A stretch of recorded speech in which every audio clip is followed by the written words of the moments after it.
आपण वैक्रिवाणी जप करू शकतो, पण या ठिकाणी जो जप तुम्हाला सांगितलेला आहे किंवा मुख आले ना, कंठ आले ना, जीवा स्मरे ना राम राम हमारा जप करे हम बैठे आराम, तो जो आहे ना प्रणव, आपला जो प्रणवचा जप दिलाय तुम्हाला, प्रबोध म्हणजे प्रणव, प्रणव उच्चार वय साचार आत बघा कायचा, तो शब्द अवांगमय आहे.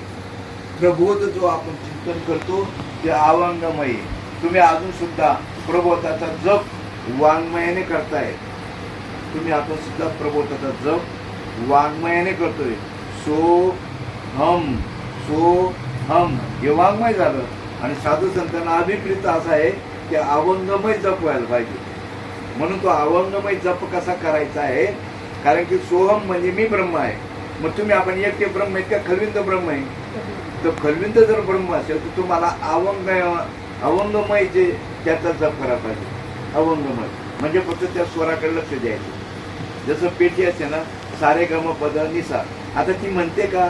नाही, तशी म्हणत नाही. जसं रेल्वे जाते, रेल्वे जाताना काय म्हणतो आपण, भप भप कशासाठी, साहेबाच्या पोटासाठी, ती अशी म्हणते का?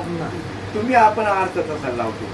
पण अवंगमय मग आता तो जप, ती क्रिया कोणी सांगतच नाही. लोक कीर्तन ऐकायला जातात, प्रवचन ऐकायला जातात,